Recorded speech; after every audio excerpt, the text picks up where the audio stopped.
عليكم ورحمة الله وبركاته. أعوذ بالله من الشيطان الرجيم. بسم الله الرحمن الرحيم. الحمد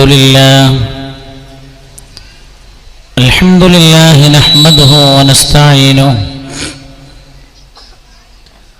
ونؤمن به ونتوكل عليه ونعوذ بالله من شرور أنفسنا ومن سيئات أعمالنا. من يهده الله فلا مضل له ومن يضلله فلا هادي له. نشهد أن لا إله إلا الله ونشهد أن سيدنا وشفيعنا ونبينا وحبيبنا محمدا صلى الله عليه وسلم عبده ورسوله أرسله الله بالهدى ودين الحق ليظهره على الدين كله ولو كره المشركون. الحمد لله الذي خلق السماوات والأرض وما بينهما في 6 أيام ثم استوى على العرش. الصلاة والسلام على من لا نبي بعده والذي أنزل عليه الفرقان العظيم لهداية الأنام من الضلال إلى الهدى وعلى آله وأصحابه الذين اتبعوه في كل وقت وحين والذين اتبعوهم بإحسان إلى يوم الدين. أما بعد، رب اشرح لي صدري ويسر لي أمري واحلل عقدة من لساني يفقه قولي. اللهم إن نريد إلا الإصلاح ما استطعت وما توفيقي إلا بالله عليه توكلت وإليه أنيب. بسم الله العظيم القدرة والشان شديد البطش والبرهان حافظ الدين والقرآن. بسم الله ما شاء الله كان وما لم يشأ لم يكن ولا حول ولا قوة إلا بالله العلي العظيم. اللهم اهدنا الصراط المستقيم صراط الأنبياء والأولياء والعلماء والشهداء والصديقين والصالحين وحسن أولئك رفيقا. أعوذ بالله من الشيطان الرجيم. بسم الله الرحمن الرحيم.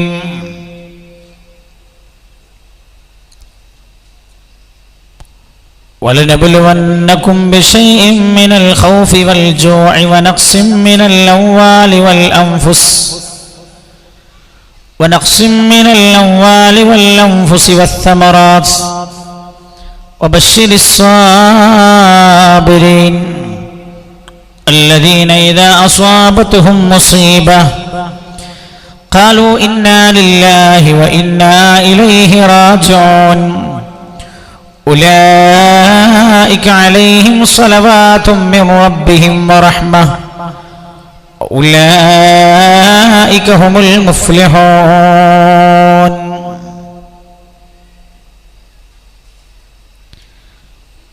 وقال نبينا وحبيبنا محمد رسول الله صلى الله عليه وسلم: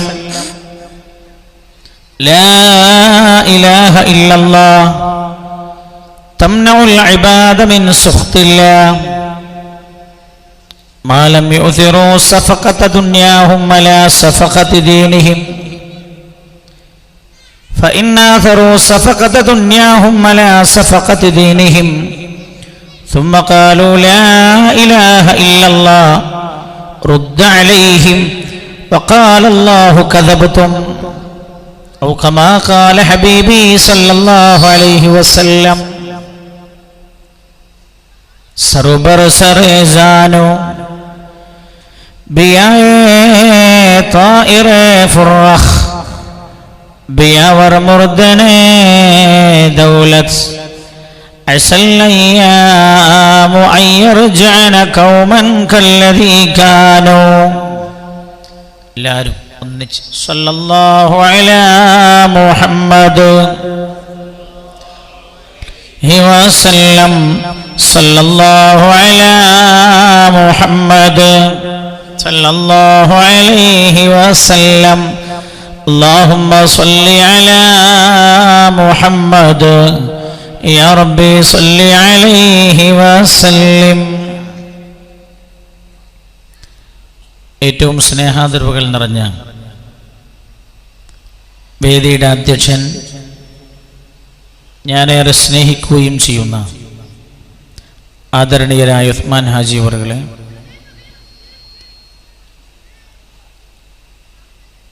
ഈ വേദിക്ക് സ്വാഗത ഭാഷണം നടത്തിയ ആദരണീയരായ OP ഇല്യാസ് അവറുകളെ,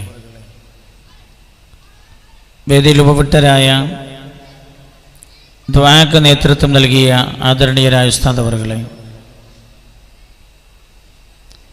എനിക്ക് ഏറ്റവും സ്നേഹവും ബഹുമാനവും നിറഞ്ഞ സമസ്ത കേരള ജമിയത്തുൽ ഉലമായുടെയും അതിൻ്റെ കീഴ്ഘടകങ്ങളുടെ പ്രവർത്തനങ്ങളെയും ഈ പ്രദേശത്ത് ജനകീയമാക്കുന്നതിൽ സ്തുത്യർഹ സേവനം ചെയ്തുകൊണ്ടിരിക്കുന്ന ആദരണീയരായ അബൂബക്കർ യമാനി ഉസ്താദ് അവറുകളെ, ഈ കാരുണ്യത്തിൻ്റെ സമുച്ചയം ഈ നാടിനു വേണ്ടി സമർപ്പിച്ച, തൻ്റെ അധ്വാനത്തിൻ്റെ ഒരു വലിയ ഭാഗം തന്നെ കരുണയ്ക്ക് വേണ്ടി നീക്കിവെച്ച ആദരണീയരായ പ്രിയപ്പെട്ട സഹോദരൻ, സ്നേഹിതൻ മുഹമ്മദ് റഫീഖ് സാഹിബ് അവറുകളെ, ആദരണീയരായ പാനൂർ മേഖല സമസ്ത കേരള സുന്നി യുവജന സംഘത്തിൻ്റെ സമാധാനായ പ്രസിഡന്റ്, ആദരണീയരായ എനിക്ക് ഏറ്റവും സ്നേഹം നിറഞ്ഞ അബ്ദുൾ റസാഖ് പാനൂർ അവറുകളെ, മറ്റു സദസ്സിലും വേദിയിലുമൊക്കെ ഉള്ള സമുന്നതരായ നേതാക്കളെ, ആദരണീയരായ മഹല്ല് ജമാഅത്തിൻ്റെ പ്രവർത്തനങ്ങൾക്ക് നേതൃത്വം നൽകുന്ന ഈ നാട്ടിലെ കാരണവന്മാരെ, അല്ലാഹുവിൻ്റെ ഹബീബ് നബിയുന മുഹമ്മദ് മുസ്തഫ സല്ലല്ലാഹു അലൈഹി വസല്ലമ തങ്ങളുടെ ജന്മം കൊണ്ട് അനുഗ്രഹീതമായി പരിശുദ്ധമായ മാസത്തിൽ കാരുണ്യത്തിൻ്റെ പ്രവാചകൻ സല്ലല്ലാഹു അലൈഹി വസല്ലമ തങ്ങൾ പഠിപ്പിച്ച കരുണയുടെ അധ്യാപനം ഉൾക്കൊണ്ട് ഈ നാടിനായി ഒരു കാരുണ്യത്തിൻ്റെ കേന്ദ്രം സമർപ്പിക്കപ്പെടുന്ന ദിവസത്തിൽ പുണ്യനബി സല്ലല്ലാഹു അലൈഹി വസല്ലമ തങ്ങളെ കേൾക്കാനും അറിയാനും, പുണ്യനബി സല്ലല്ലാഹു അലൈഹി വസല്ലമ തങ്ങളുടെ ജീവിതത്തിൽ നിന്ന് എന്തൊക്കെ പകർത്താനുണ്ടെന്നറിയാനും ഈ വേദിയിൽ എത്തിച്ചേർന്ന സ്നേഹനിധികളായ ഉപ്പമാരെ, ഉമ്മമാരെ, സഹോദരങ്ങളെ, സഹോദരിമാരെ, സഹോദര സമുദായത്തിലെ സഹോദരങ്ങൾ ആരെങ്കിലും ഈ വേദി ശ്രവിക്കുന്നവരുണ്ടെങ്കിൽ ഞാൻ അവർക്ക് ആമുഖമായി വിശുദ്ധ ഇസ്ലാമിൻ്റെ അഭിവാദ്യങ്ങൾ അർപ്പിക്കുകയാണ്. അല്ലാഹു സുബ്ഹാനഹു വ തആല ഇവിടെ നിർവഹിക്കപ്പെട്ട ഏറ്റവും നല്ല കർമ്മം ഖബൂലിയത്തുള്ള കർമ്മമായി അല്ലാഹു മാറ്റിത്തരട്ടെ. ഇത് ഏതു ലക്ഷ്യത്തിലാണോ നിർമ്മിതമായത് അതേ ലക്ഷ്യത്തിൽ ഈ നാടിന് ഗുണപ്രദമായ രീതിയിൽ നിലനിൽക്കാനും നിലനിർത്താനും അല്ലാഹു തൗഫീഖ് ചെയ്യട്ടെ. ആമീൻ എന്നും ദുആ ചെയ്യുകയാണ്. ഇത്ര നല്ല സുന്ദരമായൊരു കെട്ടിടം, സാധാരണ രീതിയിൽ കാരുണ്യ കേന്ദ്രം എന്നൊക്കെ പറഞ്ഞാൽ ഒരു ചെറിയ സൗകര്യത്തിലുള്ള കെട്ടിടങ്ങളാണ് സാധാരണ നമ്മൾ കാണാറുള്ളത്. ഇവിടെ എന്തിനാണ് ഈ കെട്ടിടം ഉപയോഗപ്പെടുത്തപ്പെടുന്നത് എന്ന് ഞാൻ അന്വേഷിച്ചപ്പോൾ കാരുണ്യവുമായി ബന്ധപ്പെട്ട എന്തെല്ലാം പ്രവർത്തനങ്ങളുണ്ടോ അതിനെല്ലാം ഉപയോഗപ്പെടുത്താൻ ഉദ്ദേശത്തോടെ നിർമ്മിതമായത് എന്നാണ് എനിക്കറിയാൻ കഴിഞ്ഞത്. ഞാൻ അറിയാൻ വേണ്ടി ചോദിച്ച കൂട്ടത്തിൽ ഉന്നയിച്ച ചോദ്യത്തിന് മറുപടിയായി പറഞ്ഞത്, ഡയാലിസിസ് സെന്ററുകൾ പോലെയുള്ള ആധുനിക സമൂഹത്തിന്റെ ആരോഗ്യ പരിരക്ഷക്കല്ല, ആ ആരോഗ്യം നഷ്ടപ്പെട്ടുകൊണ്ടിരിക്കുന്നത് തടയാനും അല്ലെങ്കിൽ അതിന് ശാസ്ത്രം മുന്നോട്ട് വച്ച ചെറിയ പരിഹാരം എന്ന രീതിയിൽ ഉള്ള ഇത്തരം സംവിധാനങ്ങൾക്കും ഉപയോഗപ്പെടുത്തും എന്നാണ് അറിയാൻ കഴിഞ്ഞത്. റബ്ബ് സുബ്ഹാനഹു വ തആലയോട് നമ്മൾ ദുആ ചെയ്യുകയാണ്. ഏറ്റവും വലിയ അനുഗ്രഹമാണ്, സൗഭാഗ്യമാണ് ആരോഗ്യം. മഹാനായ നബിയുനാ റസൂലുള്ളാഹി സല്ലല്ലാഹു അലൈഹി വസല്ലം തങ്ങൾ പറഞ്ഞത്, നിഅമതാൻ മഖ്ബൂനുൻ ഫീഹിമാ കസീറുൻ മിനൻ നാസ്. നിഅമതാൻ, ഈ രണ്ട് അനുഗ്രഹങ്ങൾ, മഖ്ബൂനുൻ ഫീഹിമാ കസീറുൻ മിനൻ നാസ്, ആ രണ്ട് അനുഗ്രഹങ്ങളിലും അധിക ആളുകളും വഞ്ചിതരാണെന്ന് നബിയുനാ മുഹമ്മദ് മുസ്തഫ സല്ലല്ലാഹു അലൈഹി വസല്ലം. എന്നിട്ട് അല്ലാഹുവിന്റെ ഹബീബ് എണ്ണി പറയുകയാണ്, ഒന്ന് അസ്സിഹത്തു, ആരോഗ്യമാണ്. ആരോഗ്യം അല്ലാഹു നൽകിയ ഏറ്റവും വലിയ അനുഗ്രഹമാണ്. ആരോഗ്യത്തിന്റെ വില അറിയണോ? ആരോഗ്യം നഷ്ടപ്പെട്ടു പോകുമ്പോഴേ മനുഷ്യനതിന്റെ വില അറിയാറുള്ളൂ. അല്ലാഹു നൽകിയ ഏറ്റവും വലിയ അനുഗ്രഹം ഒന്ന് ആരോഗ്യമാണെന്ന് മുഹമ്മദുർ റസൂലുള്ളാഹി സല്ലല്ലാഹു അലൈഹി വസല്ലം അല്ലാഹുവിന്റെ ഹബീബ് പഠിപ്പിക്കുകയാണ്. സയ്യിദത്തുനാ ആയിഷ റളിയല്ലാഹു അൻഹ, നമ്മൾ എപ്പോഴും ദ്വാരക്കേണ്ട ഒരു ദുആ ഉണ്ട്, അല്ലാഹുമ്മ ആഫിനി, അല്ലാഹുവേ എൻ്റെ ആരോഗ്യം നീ നിലനിർത്തി തരണമേ അല്ലാഹ്. നമ്മുടെ പ്രാർത്ഥനയുടെ ഭാഗമാവേണ്ടതാണത്. നമ്മുടെ പ്രാർത്ഥനയുടെ നിത്യജീവിതത്തിലെ ദുആയുടെ ഭാഗമായി മാറേണ്ടതാണത്. സയ്യിദത്തുനാ ആയിഷ റളിയല്ലാഹു അൻഹ, ആയിഷ ബീവി റളിയല്ലാഹു അൻഹ ഹബീബായി നബിയുനാ റസൂലുള്ളാഹി സല്ലല്ലാഹു അലൈഹി വസല്ലം തങ്ങളോട് നല്ല ഉഷാറായിട്ട് സ്വലാത്തിൽ, പരിശുദ്ധമായ റബീഉൽ അവ്വലിന്റെ മാസമാണ്. റബീഉൽ അവ്വൽ അല്ലെങ്കിലും സ്വലാത്തു ചൊല്ലണം.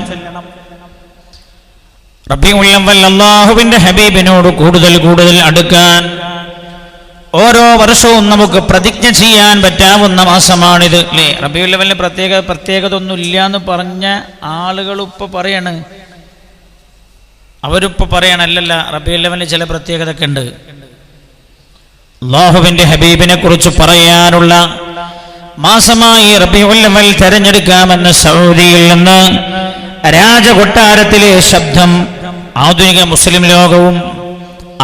മുസ്ലിം കേട്ടുകഴിഞ്ഞിരിക്കുകയാണ്.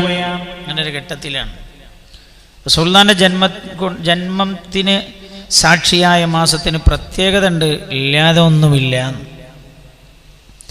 അപ്പോൾ അല്ലാഹുവിന്റെ ഹബീബിലേക്ക് കൂടുതൽ കൂടുതൽ അടുക്കാൻ നമുക്ക് പ്രേരകമായി തീരേണ്ടതാണ്.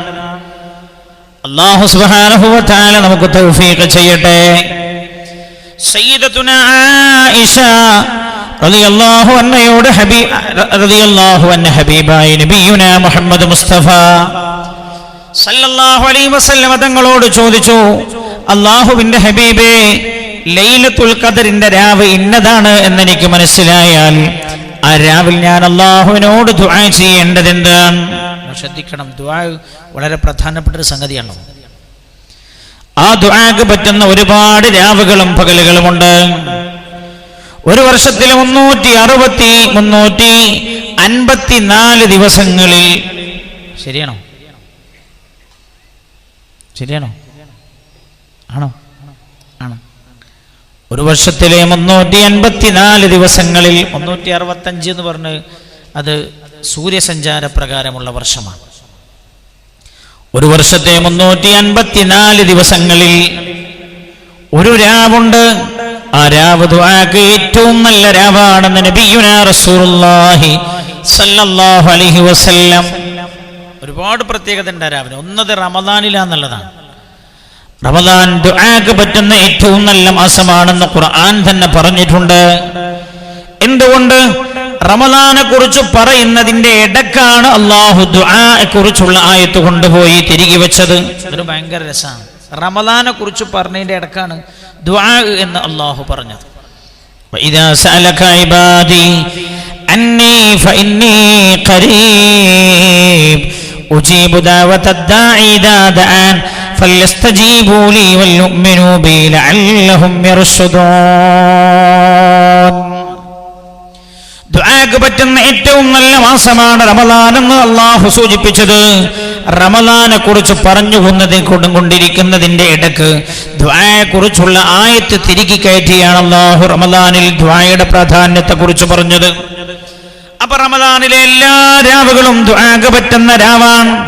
എന്നാൽ റമദാനിന്റെ രാവുകളിൽ വിശിഷ്ടമായ ഒരു രാവുണ്ട്. ആ രാവ് പ്രത്യേകം പ്രാർത്ഥനയ്ക്ക് ഉത്തരമുള്ള രാവാണ്. സയ്യിദത്തുനാ ആയിഷ ബീവി റളിയല്ലാഹു അൻഹാ ഹബീബായ നബിയുനാ മുഹമ്മദ് മുസ്തഫ സല്ലല്ലാഹു അലൈഹി വസല്ലം തങ്ങളോട് ചോദിച്ചു, നബിയേ, ലൈലത്തുൽ ഖദറിന്റെ രാവ് ഇന്ന രാവാണ് എന്ന് എനിക്ക് അറിഞ്ഞാൽ, ഞാൻ മനസ്സിലാക്കിയാൽ, അതിനെക്കുറിച്ചുള്ള അറിയിപ്പ് എനിക്ക് ലഭിച്ചാൽ, അള്ളാഹുവിന്റെ ഭാഗത്ത് നിന്ന് അതിനെക്കുറിച്ചുള്ള തോന്നൽ എനിക്കുണ്ടായാൽ, ഹബീബായ നബിയേ, ആ രാവിൽ ദുആ ചെയ്യാൻ അങ്ങ് ഞങ്ങളെ പഠിപ്പിച്ചിട്ടുണ്ടല്ലോ. ഞാൻ ഏതു കാര്യത്തിനാണ് എൻ്റെ റബ്ബിനോട് ദുആ ചെയ്യേണ്ടത്? ഞാൻ മനസ്സിലാക്കണേ, ആരോഗ്യം എന്ന് പറഞ്ഞാൽ ചെറുതൊന്നുമല്ലേ. ചില ആൾക്കാർ പറയും ഞാൻ തിന്നാലും മരിക്കും തിന്നില്ലെങ്കിലും മരിക്കും, പിന്നെ തിന്നതിന് കുഴപ്പമാണ്, അങ്ങനെ പറഞ്ഞ് തിന്നുന്ന ആളുകൾ. എന്താ? വയറ് നിറയെ തിന്നാൻ കാരണം കണ്ടെത്തുകയാണവർ. അങ്ങനല്ല. അള്ളാഹു ഈ ഭൂമിയിൽ റബ്ബിന്റെ സ്വഭാവം എന്ന് പറയുന്നത് ഏതു കാര്യവും അള്ളാഹു സൃഷ്ടിക്കുന്നത് കാരണങ്ങളിലൂടെയാണ് എന്ന് ഖുർആൻ പറഞ്ഞിട്ടുണ്ട്. ഏത് കാര്യവും അള്ളാഹു സൃഷ്ടിക്കുന്നത് കാരണങ്ങളിലൂടെയാണ്. ചില ആളുകൾ അങ്ങനെ പറഞ്ഞിട്ടുണ്ടെങ്കിൽ ആചാര്യ എങ്ങൾക്കൊക്കെ തിന്നാൻ പറ്റുക, തിന്നാലും മരിക്കും തിന്നിയിലും മരിക്കും. തിന്നെന്ന് കരുതിയിട്ട് ഞാനൊരു സെക്കൻഡ് നേരത്തെ മരിക്കൂല, തിന്നാതിരുന്നു എന്ന് കരുതി ഞാനൊരു സെക്കൻഡ് കഴിഞ്ഞിട്ടും മരിക്കൂല. സംഗതികൾ പറഞ്ഞൊക്കെ ശരി തന്നെയാണ്, പക്ഷേ വയറ് നിറച്ച് തിന്നാം എന്ന് വിശുദ്ധ ഇസ്ലാം പറഞ്ഞിട്ടില്ല, അല്ലാഹുവിന്റെ ഹബീബ് പറഞ്ഞിട്ടില്ല. ആരോഗ്യത്തിന്റെ പ്രാധാന്യത്തെ കുറിച്ച് ശ്രദ്ധിക്കണേ നിങ്ങൾ. എന്താ ഖുർആൻ പറഞ്ഞത്? ഹബീബായ നബിയുനാ റസൂലുള്ളാഹി സല്ലല്ലാഹു അലൈഹി വസല്ലം തങ്ങളോട് ഞാൻ എന്താണ് ഹബീബേ ലൈലത്തുൽ ഖദറിന്റെ രാവിലെ എൻ്റെ റബ്ബിനോട് ദുആ ചെയ്യേണ്ടത്? ഉടനെ അല്ലാഹുവിന്റെ ഹബീബ് തന്റെ പ്രിയപ്പെട്ട ഭാര്യ ആയിഷ റളിയല്ലാഹു അൻഹാക്ക് പറഞ്ഞു കൊടുക്കുകയാണ്, സലില്ലാഹ അൽ അഫ്വ വൽ ആഫിയ. എന്റെ പൊന്നു ആയിഷ, നീ അങ്ങനെ ലൈലത്തുൽ ഖദറാണെന്ന് നിങ്ങൾക്ക് ബോധ്യമായാൽ നിങ്ങൾ ദുആ ചെയ്യേണ്ടത് സലില്ലാഹ, റബ്ബിനോട് നിങ്ങൾ ദുആ ചെയ്യണം. അൽ അഫ്വ, വിട്ടുവീഴ്ച ചെയ്തു തരാൻ ദുആ ചെയ്യണം. ചെയ്തു പോയ പാപങ്ങളൊക്കെ പൊറുത്തു തരാൻ റബ്ബിനോട് പറയണം. പിന്നെയോ വൽ ആഫിയ, ആരോഗ്യം തരാനും റബ്ബിനോട് പറയണേ. ലൈലത്തുൽ ഖദറിന്റെ രാവിലെ പോലും ദ്വാരക്കാൻ പറഞ്ഞ കൂട്ടത്തിൽ പറഞ്ഞത് ആരോഗ്യം തരണേ അല്ലാ എന്ന് ദുആ ചെയ്യുവാനാ. ആരോഗ്യം തരണേ അല്ലാ എന്ന് ദുആ ചെയ്യാൻ. ആരോഗ്യം അത്രമേൽ പ്രധാനമാണ് എന്നല്ല, ഇസ്ലാമിന്റെ ഏതു കർമ്മങ്ങൾ നമ്മൾ ശ്രദ്ധിച്ചാലും അതിലൊക്കെ ആരോഗ്യത്തിന്റെ വശം ഇസ്ലാം പരിഗണിച്ചതായി കാണാൻ കഴിയും. മനസ്സിലായില്ലേ? ഇസ്ലാം കുറെ രോഗികളെ സൃഷ്ടിക്കുന്ന മതമല്ല, മനസ്സിലാക്കണേ. ഇസ്ലാം കുറെ രോഗികളെ സൃഷ്ടിക്കാൻ വേണ്ടി ലോകത്തുണ്ടായ മതമല്ല. എല്ലാ തിന്മയും രോഗങ്ങളും വിഭാടനം ചെയ്യാനും നിർമാർജനം ചെയ്യാനുമാണ് ഇസ്ലാം ആഹ്വാനം ചെയ്തത്. അതിന് ലോകം എന്തൊക്കെയാണ് ചെയ്യേണ്ടത് എന്ന് 14 നൂറ്റാണ്ട് മുമ്പ് ഹബീബായ നബിയുനാ റസൂലുള്ളാഹി സല്ലല്ലാഹു അലൈഹി വസല്ലം തങ്ങളിലൂടെ അല്ലാഹു പഠിപ്പിച്ചു തന്നിട്ടുണ്ട്. നല്ലപോലെ ശ്രദ്ധിക്കണേ. ഒന്നാമതായി ഖുർആൻ പറഞ്ഞത് എന്താ രോഗങ്ങളുടെ കാരണം, അടിസ്ഥാന കാരണം എന്താ ഖുർആൻ പറഞ്ഞത്? ഞാൻ ഒരു ദീർഘമായ പ്രസംഗത്തിന് ഞാൻ ഈ സമയം ഉപയോഗപ്പെടുത്തുന്നില്ലേ, കുറച്ച് സമയം. അപ്പം നമ്മൾ റഫീഖാക്ക ഒരു കാരുണ്യ കേന്ദ്രം നിർമ്മിച്ചിരിക്കുകയാണ്. ഈ ആരോഗ്യ കാരുണ്യ കേന്ദ്രത്തിൽ നിന്ന് ഞാൻ ആമുഖമായി ഞാൻ ഇങ്ങോട്ട് വരുമ്പോൾ എന്തൊക്കെയാണ് പദ്ധതി എന്ന് ചോദിച്ചപ്പോൾ എന്നോട് ചില ആളുകൾ പറഞ്ഞു, ഇനി അതിൽ ഡയാലിസിസ് വരും. നിങ്ങൾക്കറിയോ കണ്ണൂരിലും പരിസരത്തും എത്ര ഡയാലിസിസ് ചെയ്യുന്ന രോഗികളുണ്ടെന്നറിയോ? അറിയോ? 1000 രോഗികളുണ്ട്. തളിപ്പറമ്പിൽ ഡയാലിസിസ് സെന്റർ ഉണ്ട്. കണ്ണൂരിൽ സഹചാരിയുടെ തന്നെ ഡയാലിസിസ് സെന്റർ ഉണ്ട്. പാപ്പിനിശ്ശേരിയിൽ, തളിപ്പറമ്പിൽ വേറെയും ചില ആളുകൾ നടത്തുന്ന ഡയാലിസിസ് സെന്ററുകൾ ഉണ്ട്. കണ്ണൂരിലും പരിസരത്തും അങ്ങനെ ഡയാലിസിസ് സെന്ററുകൾ വേറെയുണ്ട്. എന്നിട്ടും ഡയാലിസിസ് സെന്ററുകളിൽ ക്യൂ ആണ്. 3000 ആളുകൾ കണ്ണൂരിലും പരിസരത്തും ഡയാലിസിസ് ചെയ്തുകൊണ്ടിരിക്കുന്നുണ്ട്. നമ്മുടെ അടുത്താണല്ലോ തലശ്ശേരിയിൽ 2000 ആളുകൾ തലശ്ശേരിയുടെയും പരിസരത്തുമായി ഡയാലിസിസ് ചെയ്തുകൊണ്ടിരിക്കുന്നുണ്ട്. ഈ കണക്ക് നിങ്ങൾക്ക് അറിയോന്നറിയില്ല. ഡയാലിസിസ് ചെയ്യുന്ന ഒരാൾ മെനിഞ്ഞാന്ന് എന്നോട് പറഞ്ഞ കണക്കാണ്. നല്ല ആരോഗ്യമുള്ള ചെറുപ്പക്കാരനാണ്, സാമ്പത്തികമുള്ള ചെറുപ്പക്കാരൻ. അയാൾ എന്നോട് പറയാണ്, ഉസ്താദേ, ഞങ്ങൾ സാമ്പത്തികമുള്ള ആളുകളായതുകൊണ്ട് കൺസെഷനും ഞങ്ങൾക്ക് ലഭിക്കുകയില്ല, മുഴുവനായും ഞങ്ങൾ പേയ്മെന്റ് ചെയ്യണം. എത്ര വലിയ പണക്കാരനായാലും കിഡ്നി രോഗം തികച്ചു പോയാൽ അയാൾ ദരിദ്രനായി പോകുമെന്ന് അയാൾ എന്നോട് പറഞ്ഞത്. എത്ര വലിയ പണക്കാരനായാലും കുറച്ചു കാലം ദീർഘമായി ഡയാലിസിസ് ചെയ്യേണ്ടി വന്നാൽ അയാൾ പാപ്പരനായി പോകും. അല്ലാഹു അത്തരത്തിലുള്ള രോഗങ്ങൾ കൊണ്ട് പരീക്ഷിക്കുന്ന കാലഘട്ടമാണ്. അർഹമുർറാഹിമീനായ റബ്ബേ, ഞങ്ങളെ നീ രക്ഷപ്പെടുത്തണേ അല്ലാഹ്. പറയൂ നിങ്ങൾ. അതിനാ ഞാൻ ഈ വേദി ഞാൻ ഉപയോഗപ്പെടുത്തുന്നത്. ഒരുപാട് ഡയാലിസിസ് ചെയ്യുന്ന രോഗികൾ ഇവിടെ ഉണ്ടാകണമെന്നല്ല, ആരും ഉണ്ടാകരുത് എന്ന് ദുആ ചെയ്യാൻ. ഇതിനാ ഞാൻ ഈ ആമുഖമായി വേദി ഉപയോഗപ്പെടുത്തുന്നത്. അല്ലാഹുവേ, മാറാ രോഗങ്ങളിൽ നിന്ന് ഞങ്ങളെ നീ രക്ഷപ്പെടുത്തണേ അല്ലാഹ്. ഹബീബായ നബിയുനാ മുഹമ്മദ് മുസ്തഫ. ഞങ്ങളൊന്ന് വളരെ കുറച്ച് ശ്രദ്ധിക്കണേ. രോഗത്തെക്കുറിച്ച് ഖുർആന്റെ അധ്യാപനം എന്താണ്? അതാ ഞാൻ പറഞ്ഞത്. ആധുനിക ശാസ്ത്രത്തിന്റെ അധ്യാപനങ്ങളല്ല, അതവർ പഠിച്ചു മനസ്സിലാക്കിയതാണ്. 100% ശരിയാവണം എന്നില്ല, ശരിയാവാം, തെറ്റുകയും ഒക്കെ ചെയ്യാം. മനസ്സിലായല്ലോ? അവരുടെ നിഗമനങ്ങൾ അങ്ങനെയാണല്ലോ. ഇപ്പൊ തന്നെ കണ്ടില്ല നിങ്ങൾ, ആരാ ഈ ഷുഗർ 110 നിർണയിച്ചെന്ന് ഇപ്പൊ ചോദിക്കണം. എത്രയോ കാലമായി ഇപ്പൊ ഇങ്ങനെ പറഞ്ഞു. എന്നിട്ട് പിന്നെ ചോദിക്കുക, ആരാ ഈ 110 നിർണയിച്ച്? ആരാണ് ഈ 140 വരെ പറ്റുള്ളൂ എന്ന് പറഞ്ഞത്? അതൊക്കെ ചില ആളുകൾ നിർണയിച്ചതല്ലേ? അവർക്കിടയിൽ തന്നെ ഡിബേറ്റ് നടക്കുകയാണ്. ഞാൻ പറയുന്നത്, പരിശുദ്ധ ഖുർആൻ രോഗത്തിന്റെ കാരണങ്ങളായി പഠിപ്പിച്ചതെന്താണ്? ഹബീബായ നബിയുനാ റസൂലുള്ളാഹി സ്വല്ലല്ലാഹു അലൈഹി വസല്ലം. അങ്ങനെയല്ലോ അള്ളാഹു മനുഷ്യ ശരീരത്തെ സൃഷ്ടിച്ചതിനെ കുറിച്ച് ഖുർആൻ പറഞ്ഞെന്തങ്ങനെ? ഖുർആൻ പറഞ്ഞു. ഞാനിപ്പോ നിങ്ങൾ റബീ പ്രഭാഷണം എന്നാ കൊടുത്ത്, ഇത് റബീ പ്രഭാഷണം തന്നെ റസൂലുള്ളാഹിനെ കുറിച്ചായി പറഞ്ഞത് സല്ലല്ലാഹു അലൈഹി വസല്ലം. ലോകത്തിന് അറിയാത്തതൊക്കെ അറിയിക്കാൻ വന്ന ആളാണ് നബിയുനാ മുഹമ്മദ് മുസ്തഫ. എന്താ റസൂലുള്ളാഹിന്റെ ഒരു പേര്? മുബശ്ശിർ, നദീർ. മുബശ്ശിറൻ വനദീറാ. ഹബീബായ നബിയെ, അങ്ങയെ സന്തോഷ വാർത്ത അറിയിക്കുന്നവരായും മുന്നറിയിപ്പുകാരനായും ഞാൻ നിയോഗിച്ചിരിക്കുകയാണ്. നമ്മൾ കരുതിയ എന്താ നിങ്ങള് സന്തോഷ വാർത്ത അറിയിക്കുന്ന ആള് എന്നാൽ സ്വർഗം കൊണ്ട് സന്തോഷ വാർത്ത അറിയിക്കുക, മുന്നറിയിപ്പ് നൽകുന്ന ആളാണ് നരകം വരാണ്ട് എന്ന് പറയാ. ഇത് മാത്രമല്ല നബിന്റെ പണി സല്ലല്ലാഹു അലൈഹി വസല്ലം. മനുഷ്യ സമൂഹത്തെ ബാധിക്കാനിരിക്കുന്ന, മനുഷ്യ സമൂഹത്തിന് വരാനിരിക്കുന്ന സന്തോഷങ്ങൾ എന്തെല്ലാമാണോ അതൊന്നൊഴിയാതെ ഹബീബ് പറഞ്ഞു തന്നിട്ടുണ്ട്. നമ്മളെ പിടികൂടാറുള്ള നാശങ്ങൾ എന്തൊക്കെയാണോ ഒന്നൊഴിയാതെ ഹബീബായ നബിയുനാ മുഹമ്മദ് മുസ്തഫ സല്ലല്ലാഹു അലൈഹി വസല്ലം തങ്ങൾ പറഞ്ഞു തന്നിട്ടുണ്ട്. നിങ്ങൾക്കറിയോ ഇപ്പോഴുള്ള ലോകത്തുള്ള ഈ സാഹചര്യമൊക്കെ അല്ലേ ഒക്കെ വരുന്ന റസൂലുള്ളാഹി പറഞ്ഞ സല്ലല്ലാഹു അലൈഹി വസല്ലം. ഞാൻ ആ ഭാഗത്തേക്ക് കടക്കുന്നില്ല. നമ്മുടെ മുമ്പിൽ ഇനി എന്തൊക്കെ വരാനുണ്ട് എന്ന് 14 നൂറ്റാണ്ട് മുമ്പ് ഷഫീഉനാ റസൂലുള്ളാഹി സല്ലല്ലാഹു അലൈഹി വസല്ലം തങ്ങൾ പറഞ്ഞിട്ടുണ്ട്. റസൂലുള്ളാഹി പറഞ്ഞു, 6 കാര്യങ്ങൾ പ്രത്യക്ഷപ്പെടാതെ ലോകം അവസാനിക്കുന്നില്ല. 6 കാര്യങ്ങൾ മനുഷ്യലോകം കാണുന്നവരെ ലോകത്തിന് അന്ത്യമില്ല എന്ന് മുഹമ്മദുർ റസൂലുള്ളാഹി സല്ലല്ലാഹു അലൈഹി വസല്ലം. നിങ്ങൾ നല്ല ഉഷാറുള്ള സ്വലാത്തില്ലാണ്, എന്നാലും എനിക്ക് വയലു പറയാൻ കഴിയും. മനസ്സിലായില്ലേ? നിങ്ങൾ ഭക്ഷണം തന്നിട്ടില്ലെങ്കിലും കുഴപ്പമൊന്നുമില്ല, നല്ല ഭക്ഷണം കഴിച്ചു. അള്ളാഹു ആ ഭക്ഷണം പാകം ചെയ്ത കുടുംബത്തിന് സ്വർഗീയ ഭക്ഷണം അള്ളാഹു നൽകട്ടെ. ഈ ഉസ്താദ്മാർക്ക് ഭക്ഷണം കൊടുക്കാൻ ഭയങ്കര ഇടങ്ങാറാണല്ലോ. എനിക്ക് സത്യത്തിൽ ഈ കണ്ടത്തിലും പറമ്പിലൊക്കെ ഉള്ള താളും തവരി എലിയും ഇതൊക്കെ മതി. പക്ഷെ എന്നാലും ഓരോട് ഇത്ര പറഞ്ഞാലും പറയും ഉസ്താദ്മാർക്ക് ഇലക്കറി കൊടുക്കേ, ഉസ്താദ്മാർക്ക് മുരിങ്ങ കൊടുക്കേ എന്നൊക്കെ ചോദിക്കുമ്പോൾ രാവിലെ മുതൽ തലേന്ന് തന്നെ തുടങ്ങും. എന്നോടൊരാൾ പറഞ്ഞിട്ടുണ്ട്, ഉസ്താദേ എനിക്ക് നേരത്തിന് ഭക്ഷണം കിട്ടണം. എൻ്റെ അടുത്തൊരു സുഹൃത്താണ്, എനിക്ക് നേരത്തിന് ഭക്ഷണം കിട്ടണം എന്ന് തോന്നിയാൽ ഞാൻ വീട്ടിൽ പോയിട്ട് പറയും എന്നൊരു 5 ഉസ്താദ്മാരുണ്ടാവും, അപ്പോൾ 1 മണിക്കെല്ലാം റെഡിയാവും.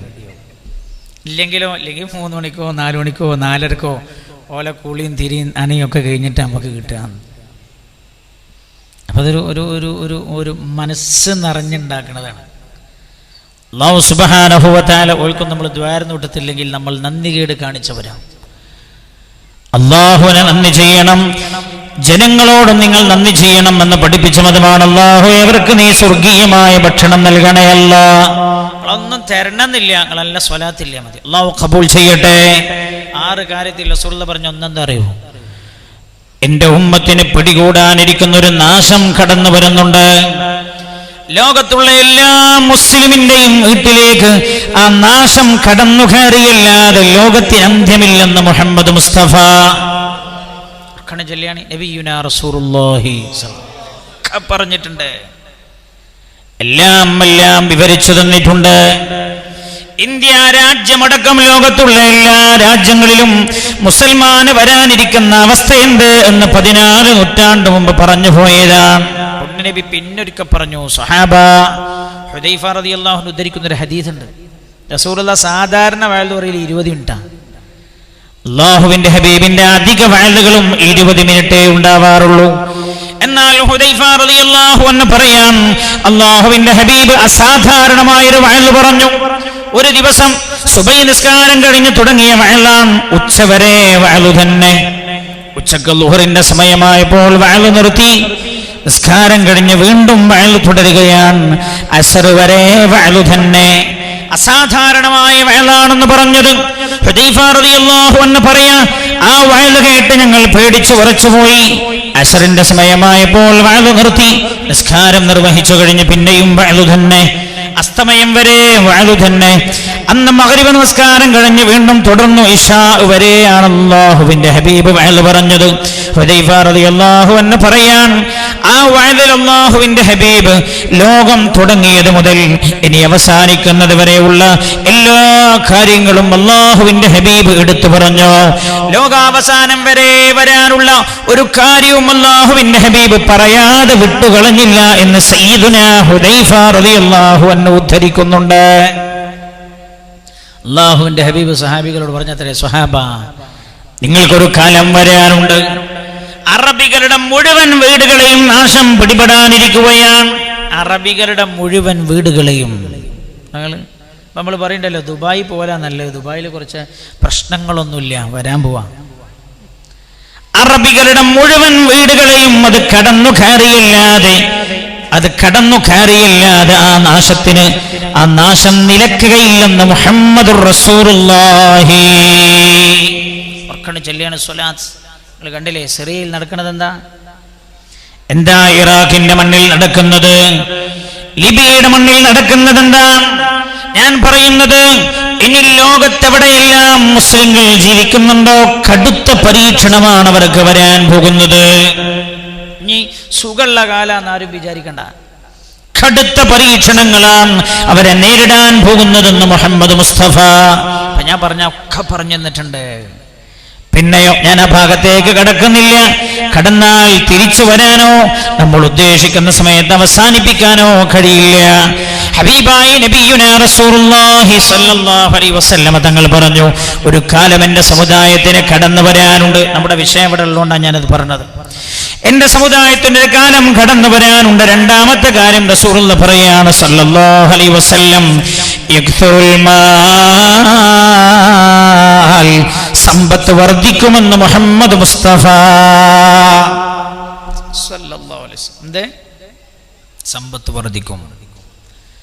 സമ്പത്ത് വർദ്ധിച്ച് എവിടെ എത്തുന്നറിയങ്ങളെ? ഇപ്പോഴല്ലേ വലിയ പേടി.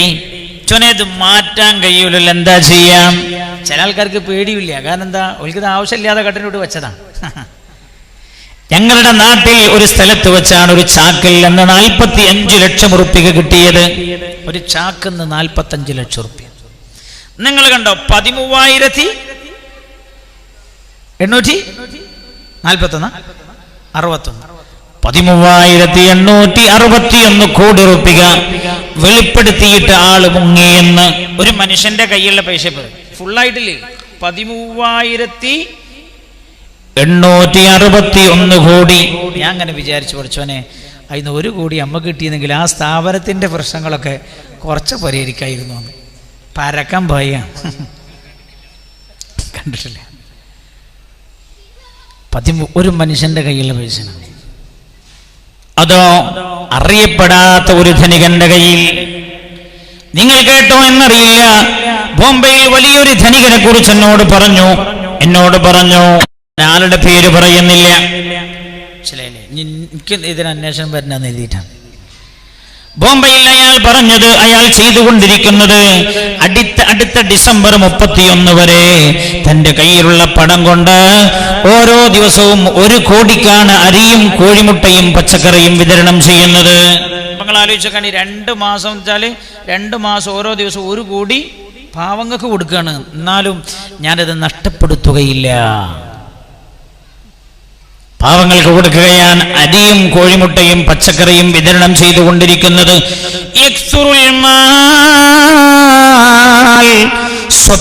സ്വത്ത് അവസാന കാലമാകുമ്പോൾ സമ്പത്തിന്റെ ആധിക്യമുണ്ടാവും. അങ്ങനെ നിയന്ത്രിക്കേണ്ട കാര്യമൊന്നുമില്ല. പണ്ടത്തെ പാവങ്ങളും ഇപ്പോഴത്തെ പാവങ്ങളും എന്ന് പറഞ്ഞാൽ എന്താ വ്യത്യാസം? എന്താ? പണ്ടത്തെ പാവം തന്നെ തിന്നാനില്ലാത്തവനെ, ഭക്ഷണം കഴിക്കാൻ തന്നെ ഉണ്ടാവില്ല. ഇപ്പോഴത്തെ പാവം തന്നെ ഓന് ആൾട്ടോ കാറേ ഉള്ളൂ, ബെൻസില്ല. ഇന്നത്തെ പാവപ്പെട്ടവനും തമ്മിലുള്ള വ്യത്യാസം, ചെറിയൊരു വ്യത്യാസമേ പറഞ്ഞ. അല്ലാഹുവിന്റെ ഹബീബ് പറയാണ്, ആ കാലഘട്ടത്തിൽ ഒരാൾക്ക് ദാനം കൊടുത്താൽ ആ ദാനം പോലും സ്വീകരിക്കാൻ ആളുണ്ടാവുകയില്ല. ദാനം കൊടുത്താൽ ദാനം സ്വീകരിക്കാൻ പോലും ആളുണ്ടാവുകയില്ല. എത്രത്തോളം ആ ഹദീസിൽ പറയാം, ഒരാൾക്ക് 100 ഉറുപ്പിക കൊടുത്താൽ തന്നെ അത് കൊടുത്ത ആളോട് വാങ്ങിയ ആൾ ദേഷ്യം പിടിക്കുന്ന കാലം വരും. തിരിഞ്ഞില്ല. അപ്പൊ അതിന്റെ അടുത്തേക്ക് എത്തിക്കൊണ്ടിരിക്കുകയാണ്. 10 ഉറുപ്പിക കൊടുത്താൽ മോത്തക്ക് ഇങ്ങനെ നോക്കും. ആചാര്യ ചായ കുടിക്കാൻ ധൈര്യല്ലത്, ചായയും കടിയും കിട്ടൂലല്ലോ. ചായ കിട്ടുള്ളൂ, കാരണം 8 ഉറുപ്പിക വേണം ചായക്ക്, കടിക്ക് പിന്നെ 10 ഉറുപ്പിക കൊടുത്തോ ദേഷ്യം പിടിക്കണം. എന്നാൽ ഇതെങ്ങോട്ടെത്തുമെന്ന് ചോദിച്ചാൽ 100 ദീനാർ അല്ലെങ്കിൽ 100 ഉറുപ്പിക ഒരാളുടെ കയ്യിൽ വെച്ച് കൊടുത്താൽ യാചിക്കാൻ വന്നവൻ 100 കിട്ടിയവൻ പോലും ദേഷ്യപ്പെടും. അവിടേക്ക് എത്തും സമ്പത്തിന്റെ വർധനവ്. ഇനി കേൾക്കണം അടുത്തത്. ഹബീബായ നബിയുനാ റസൂലുള്ളാഹി സ്വല്ലല്ലാഹു അലൈഹി വസല്ലം തങ്ങൾ പറയാം, ആളുകളെ മാരകമായ രോഗങ്ങൾ പിടിപെട്ടുകൊണ്ടിരിക്കും. അങ്ങനെ ആളുകൾ മരിച്ചു വീണുകൊണ്ടേയിരിക്കും. ഏതുപോലെ രോഗം ബാധിച്ച ആടുകളും മൃഗങ്ങളും ചത്തു വീഴുന്ന പോലെ. വല്ലാത്തൊരു വാക്കാണ്. അല്ലാഹുവിന്റെ ഹബീബ് സല്ലല്ലാഹു അലൈഹി വസല്ലം മൃഗങ്ങൾ രോഗം പിടിച്ചു മൃഗങ്ങൾ ചത്തു വീഴുന്ന പോലെ മനുഷ്യരും രോഗം ബാധിച്ചു മരിച്ചു വീണുകൊണ്ടിരിക്കുമെന്ന് മുഹമ്മദുർ റസൂലുള്ളാഹി. ഈ ഹദീസിൽ അല്ലാഹുവിന്റെ ഹബീബ് പറഞ്ഞത് മൃഗങ്ങൾക്ക് രോഗം പിടിക്കുന്ന പോലെ മനുഷ്യനും രോഗം പിടിക്കുമെന്നാണ്. അതൊരു അർത്ഥവത്തായ വാക്കാണ്, ശരിയല്ലേ? നിങ്ങൾ ചിന്തിക്കണം. ലോകം അവസാനത്തോട് അടുക്കാന്നാ ഞാൻ പറഞ്ഞത്. ഇതൊക്കെ അതിന്റെ കളിയാണ്. വേണ്ടവരുണ്ടെങ്കിൽ ഈമാൻ ഉറപ്പിച്ചിരുന്നോളൂ. ഇതൊക്കെ അതിലേക്കുള്ള കളികളാണ്. മൃഗങ്ങൾക്ക് രോഗം ബാധിക്കുന്ന പോലെ എന്ന് പറഞ്ഞത് എത്ര അർത്ഥവത്താണ്. ഇന്ന് മനുഷ്യനെ ബാധിച്ചുകൊണ്ടിരിക്കുന്ന ഒട്ടേറെ രോഗങ്ങളും മൃഗങ്ങളിൽ നിന്ന് പകരുന്നതാണ് എന്ന് വൈദ്യശാസ്ത്രം വിളിച്ചു പറയുന്നു. അല്ലേ? കുരങ്ങുപനി ആർക്കുണ്ടാകുന്ന പനിയാ? നിങ്ങളൊന്നും മിണ്ടാത്ത. എന്നോടെന്താ ദേഷ്യമുണ്ടോ? നേരം വെക്കിയിട്ട് ഞാൻ മരിച്ച വീട്ടിൽ പോയിട്ട് നേരം വെക്കിയതാ. എന്നോട് ദേഷ്യമില്ലല്ലോ. ഉണ്ടെങ്കിൽ വേഗം പറയണ നിർത്തണം. ഞാൻ 9:30 മലബാറിന് തിരിച്ചു പോകണമെന്ന് ഇരിക്കണം. മനസ്സിലായില്ലേ? വീട്ടിൽ തീരെ ഇല്ലാത്തതുകൊണ്ട് ഭാര്യ ദേഷ്യം പിടിക്കലില്ല. അപ്പോൾ കിട്ടിയൊരു ഒഴിവ് ഇങ്ങനെ ഒരു 2-3 ദിവസം കുട്ടികളെ കൂടെ നിൽക്കാമെന്നൊക്കെ കരുതിയതാണ്. നിന്ന് നോക്കുമ്പോഴാണ് പിന്നെ വീട്ടിൽ നിന്ന് വേറിടാൻ തോന്നുന്നില്ല. മക്കളെ സ്നേഹം അപ്പോഴാണ് തിരിഞ്ഞ്. മക്കളുടെ സ്നേഹം അത് ഒരു വല്ലാത്ത സ്നേഹം. അപ്പം എനിക്ക് തോന്നുക ഞാൻ ആഴ്ചക്ക് ഒരു ദിവസം മതി വേദന തോന്നാം. റഹ്മുർ-റഹീമീനായ റബ്ബ് സുബ്ഹാനഹു വ തആല നമ്മുടെയും നമ്മുടെ മക്കളെയും അല്ലാഹു സ്വാലിഹീങ്ങളിൽ പെടുത്തുമാറാകട്ടെ. കുരങ്ങുപനി ഇപ്പോ ഈ കഴിഞ്ഞ വർഷകാലത്ത് റിപ്പോർട്ട് ചെയ്യപ്പെട്ടല്ലോ. കുരങ്ങുപനി എവിടെന്നാണ്? കാട്ടിലാണ്. ആദിവാസികൾക്ക് കുരങ്ങുപനി ബാധിച്ചു. പന്നിപ്പനി, പന്നിയിൽ നിന്ന് ഉണ്ടാകുന്നതാണ് പന്നിപ്പനി. മൃഗങ്ങൾക്ക് രോഗം ബാധിക്കുന്ന പോലെ മനുഷ്യരും രോഗം ബാധിച്ചു മരിക്കുമെന്ന് മുഹമ്മദ് മുസ്തഫ സല്ലല്ലാഹു അലൈഹി വസല്ലം. അപ്പൊ എന്തേ പഴയ കാലത്ത് പന്നിക്ക് പനിയില്ലേ? ഉസ്മാനാജിന്റെ കാലത്ത് പന്നി പനിക്കല്ലോ അല്ല ഉണ്ടാത്തെ? ആ വിവരം തന്നെ അറിയില്ല. പന്നിക്ക് പനിക്കല്ലോ ഉണ്ടാവും. പക്ഷേ പന്നിയുടെ രോഗാണു പന്നിയുടെ ശരീരത്തിൽ നിന്നൊരിക്കലും മനുഷ്യ ശരീരത്തിലേക്ക് കടക്കാറുണ്ടായിരുന്നില്ല. അവിടെ സ്റ്റോപ്പ് ചെയ്യുന്നു. ഇപ്പൊ കടക്കാൻ തുടങ്ങി. എന്തേ കടക്കാൻ തുടങ്ങിയത്? പഠന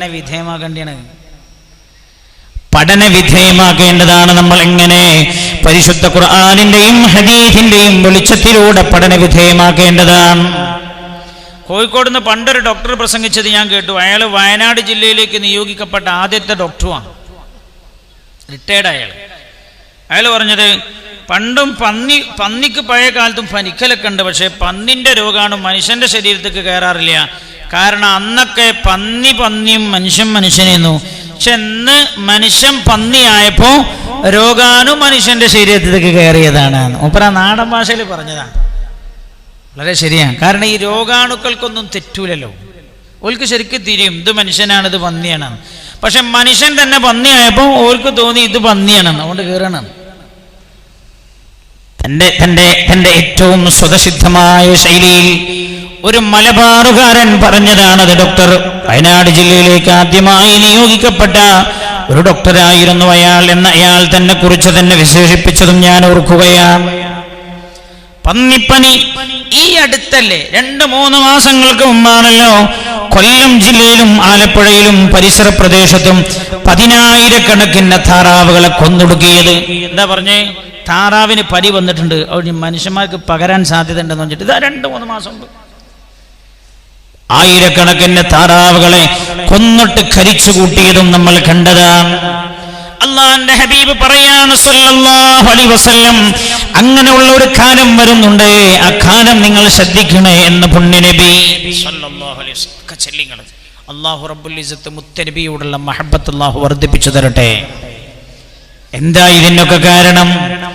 മനുഷ്യനെ രോഗം ബാധിക്കാനുള്ള അടിസ്ഥാന കാരണം എന്താണെന്ന് ഖുർആൻ പറഞ്ഞു തരുന്നുണ്ട്. അങ്ങനെ ഈ ശരീരത്തെ സൃഷ്ടിച്ചത് റബ്ബാണല്ലോ. അല്ല എങ്ങനെ സൃഷ്ടിച്ചത്? ജനിക്കുമ്പം തന്നെ രോഗിയായിട്ടല്ല സൃഷ്ടിച്ചത്. നല്ലോണം ശ്രദ്ധിക്കണേ. അള്ളാഹു നമ്മൾ ഏൽപ്പിച്ച ഏറ്റവും വലിയ അമാനത്ത് നമ്മളെ ശരീരം. ഇത് എന്തെങ്കിലും കാട്ടിക്കൂട്ടാൻ പറ്റൂല. മറുപടി പറയേണ്ടി വരും ഒന്നാൻ്റെ അടുത്ത്. നിന്റെ ശരീരല്ലേ? നോ, ശരീരം നമ്മുടേതല്ല. ശരീരം നമ്മുടെ ഉടമസ്ഥതയിലുള്ളതല്ല. അത് അല്ലാഹുവിൻ്റെതാണ്, റബ്ബിന്റെ ഉടമസ്ഥതയിലുള്ളതാണ് ശരീരം. അതുകൊണ്ട് നമ്മളുടെ അല്ല എന്ന് പറയാൻ പറ്റൂല. അള്ളാഹു നമ്മളെ ഏൽപ്പിച്ച അമാനത്താണിത്. നല്ല രീതിയിൽ നമ്മൾ കൈകാര്യം ചെയ്യണം. ശ്രദ്ധിക്കണം. ഈ പ്രപഞ്ചത്തെ മുഴുവൻ സൃഷ്ടിച്ച അല്ലാഹു മനുഷ്യ ശരീരത്തിന്റെ സൃഷ്ടിപ്പിനെ കുറിച്ച് പറഞ്ഞത് എന്താണ്? അല്ലദീ അഹ്സന കുല്ല ശൈഇൻ ഖലഖഹ വബദഅ ഖൽഖൽ ഇൻസാനി മിൻ തീൻ.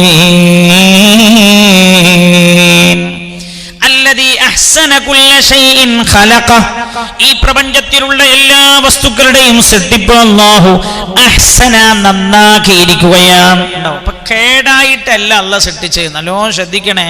വല്ലാത്തൊരായത്താണ്. പ്രപഞ്ചത്തിലെ എല്ലാ സൃഷ്ടിജാലങ്ങളുടെയും സൃഷ്ടിപ്പ് അല്ലാഹു നന്നാക്കിയിട്ടുണ്ട്. ഇതിന്റെ വ്യാഖ്യാനം കൊടുത്തെടുത്ത് കാണാൻ കഴിയും. അഹ്സന ഖൽഖ കുല്ലി ഷൈഇൻ, എല്ലാ വസ്തുക്കളുടെയും സൃഷ്ടിപ്പിനെ അല്ലാഹു ഏറ്റവും നല്ല രീതിയിലാണ് സൃഷ്ടിപ്പ് നിർവഹിച്ചിരിക്കുന്നത്. ഒരു വസ്തുവിനെയും സൃഷ്ടിക്കുമ്പോൾ അല്ലാഹു മോശമായിട്ട് സൃഷ്ടിച്ചിട്ടില്ല. എല്ലാം അതിന്റെ ഏറ്റവും നല്ല കണ്ടീഷനിലാണ്. ഒരു വസ്തു അത് നല്ലതാണ് എന്ന് നമ്മൾ പറയാം. അപ്പൊ ഈ സാധനം നല്ലതാണെന്ന് പറയണമെങ്കിൽ എന്താണോ അതിന്റെ കോലം മാത്രം നോക്കിയിട്ടാ പറയാ? അല്ല, നമ്മൾ പറയാം എന്താ കിമാൻസു. ഇത് പുതിയ കമ്പനിയാ, സഫാ ഷോപ്പിന്റെ പേരല്ലേ കിമാൻസു.